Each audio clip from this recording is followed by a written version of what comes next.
We are literally on a momentous surge that Right. really is a credit to the industry, a credit to the workers, but I think a huge credit to the fact that our country is moving on economically, and we're one of the greatest benefactors right there in the state of Indiana. And it's a quality of life product for the American people to see their country, to Absolutely. hang with their Well, yeah. families.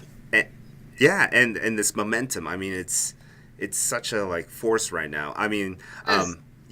but I did notice, like in your letter, you mentioned how one manufacturer like halted expansion plans. Have you heard of any other kind of derailed plans? I mean, when do we start to see the effects of these tariffs? Um, yeah, Well, don't forget, okay? So one of the reasons that we're asking Chairman Ross to make that, yeah, retroactive tariff, when you get your waiver, you get your money back from any tariff that you've paid. That's all we're asking them to do because I think it's okay, commonsensical.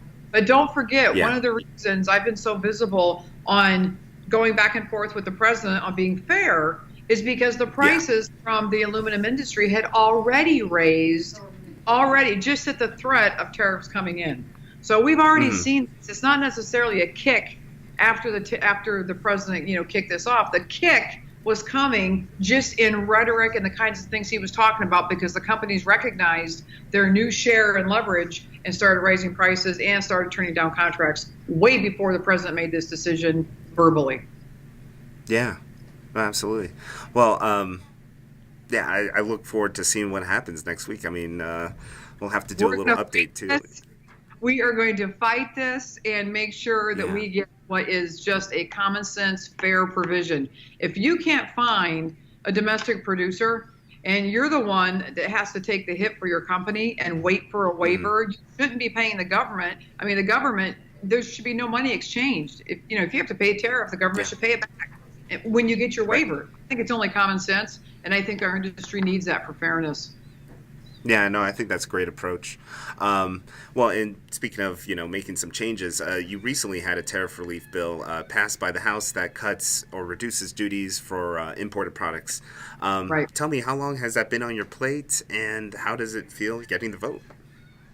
Well, there's very, very few issues larger than this in our district. And when you start talking about trade, and Indiana's the fifth largest exporter in the United States. I think a lot of folks kind of miss that when we start Yeah, talking about trade. And the president's is strong. He promised this in his election. He's delivering. A lot of fairness when it comes to trade. But let's not forget that our state 6.2 million people sitting in the middle of a country. We're the fifth largest exporter. So, we right. produce, we manufacture, and we sell. And, my job here is to, kind of be the fighter and be the broker to make sure that we continue to open up markets that we sell into and that we produce Hoosier jobs. And we continue to, allow for companies to expand and to build on and to Yeah, provide, greater wages and those kinds of things. I mean, I think that's what you can really see that's measurable right now. That's one of the reasons I fought hmm, to get on the Ways and Means Committee is because we have the oversight of trade, and hmm, I think we've excelled, and I think our future is so bright ahead of us. Even though we've done yeah, phenomenal behind, I think our days ahead, and that's why I fought to get on this committee to fight for jobs and better jobs and expanded companies and more jobs coming out of the queue because this is yeah. exactly the market we have to take advantage of. This is perfectly set for us in the Indiana Second District. Oh yeah, I mean, like, God, you have this workforce like issue. Like, there's so many jobs that need to be filled, and like, it's just booming. It's just a sign of Well, the if times. you want to look at like the Grand Slam kind of hit, we started out with rolling back regs, Right.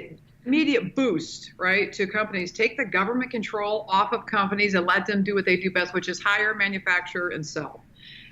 Then we Exactly. went into tax reform, where people keep more money in their pockets because the government's taking less, and a giant, tax cut to incentivize more hiring, more jobs, and leaving more money in people's pockets. That really, opens the door to massive incentive in our district for this momentous jump.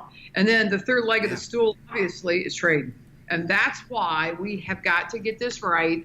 And that's why I'm grateful that it really came to the table and that I can have, I can absolute positive effect for our district sitting on this committee.